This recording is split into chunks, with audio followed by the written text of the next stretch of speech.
Good morning. I'm Harley Schlanger from the LaRouche organization with your daily update for Monday, January 4th, 2020. It's the beginning of a new year and it's going to be a very eventful week. So I want to run through some of the events coming up and what might be expected to happen. We can actually start with what happened yesterday in the House of Representatives, where the Speaker of the House was selected as a real squeaker. Very narrow vote. Nancy Pelosi was able to prevail with 216 votes for her, 209 against her. A number of Democrats did not vote for her. The question of whether she would be elected Speaker itself was in doubt. And she's going to become a lame duck Speaker, as she has promised she would not run again. And the narrowness of the margin was based on the fact that while the presidential race is still undecided because of the questions of irregularities, the Republicans won a number of seats in the House, which seems to go against common thinking.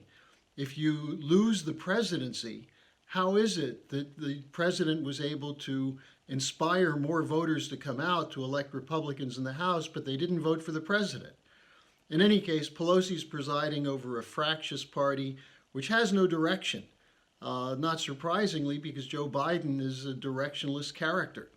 But behind him are forces who are going for very dangerous policies, as we'll get to in a few moments. Now, the second event will be today.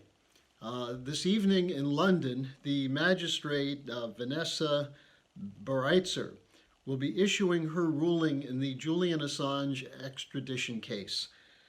It's expected to be in favor of extradition, as she gave some very unfavorable rulings and ran the hearing itself in a very biased manner against Assange.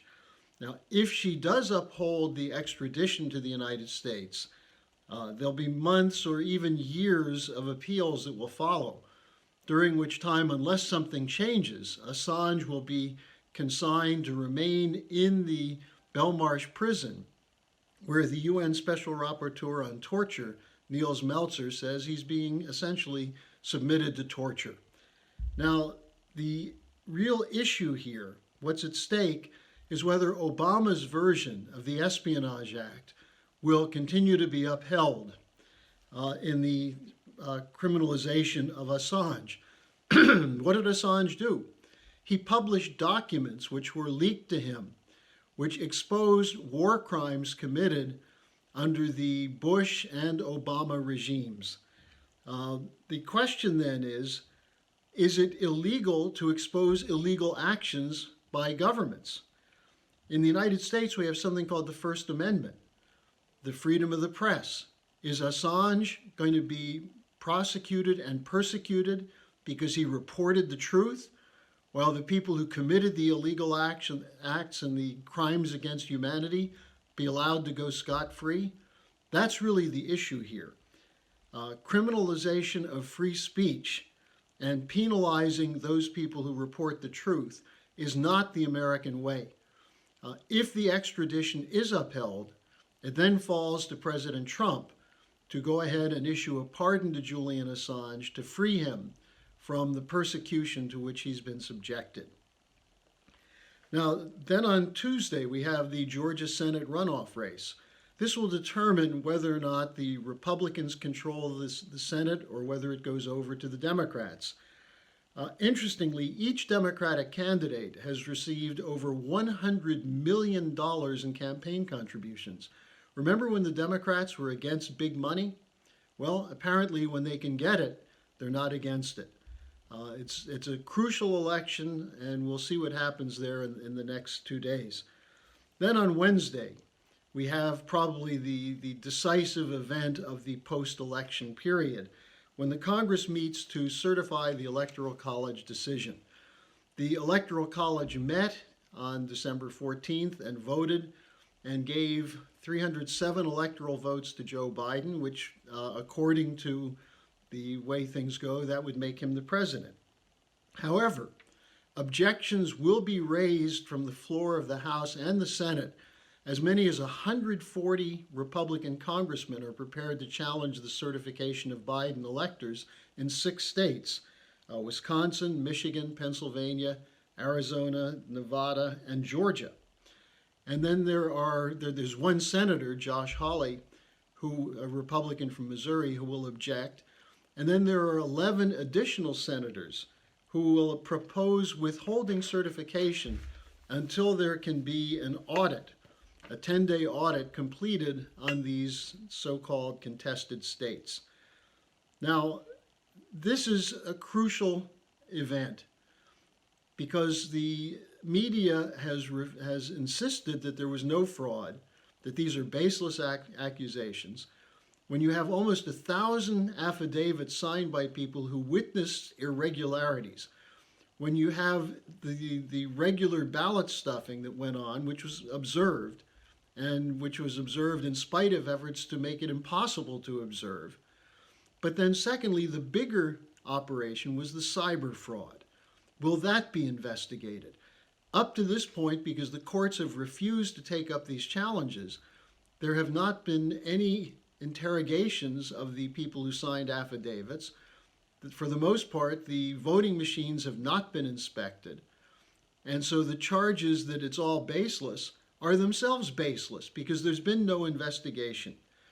Now, on Saturday, the Schiller Institute held a conference titled Reconstituting Ben Franklin's Republic, a response to the 2020 U.S. election.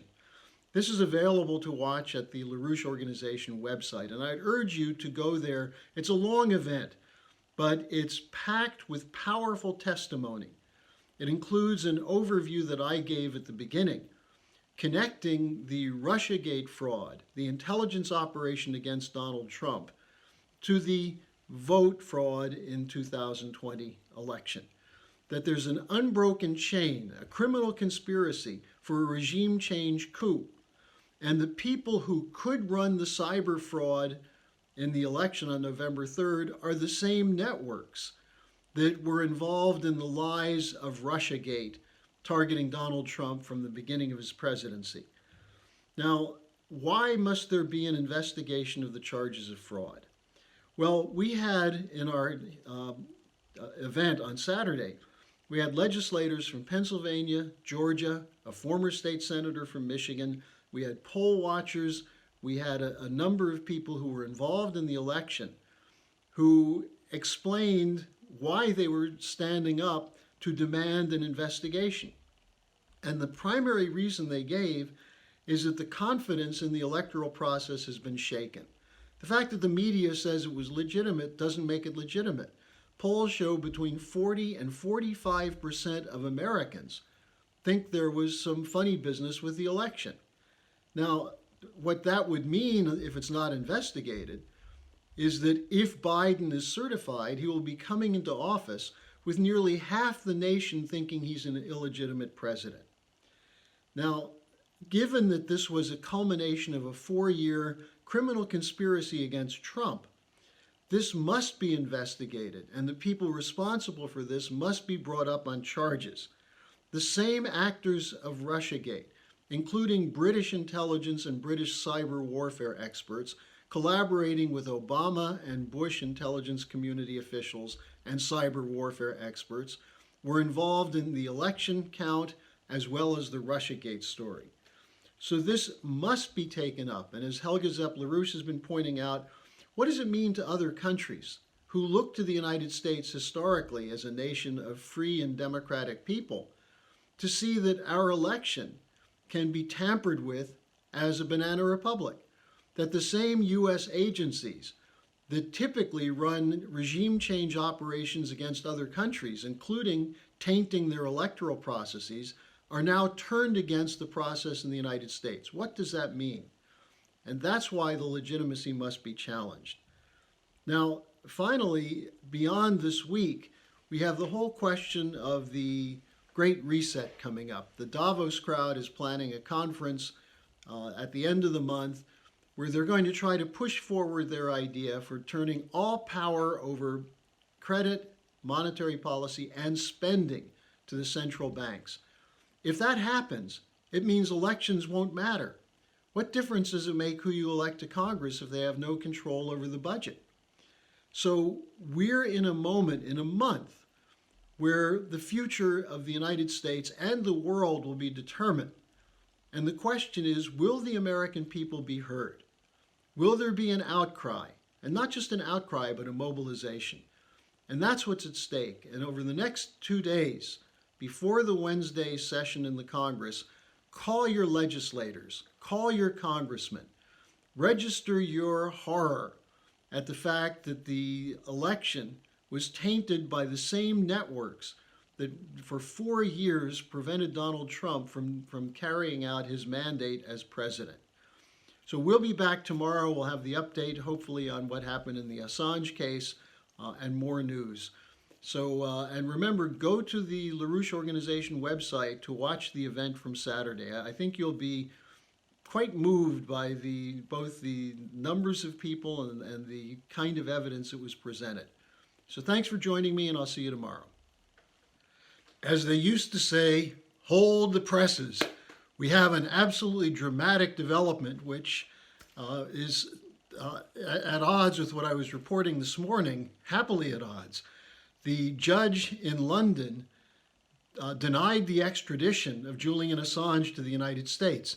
This is a stinging rebuke to the Obama administration with its assertion that the Espionage Act covers Assange's publication of in WikiLeaks of the documents showing U.S. committing war crimes in the various theaters.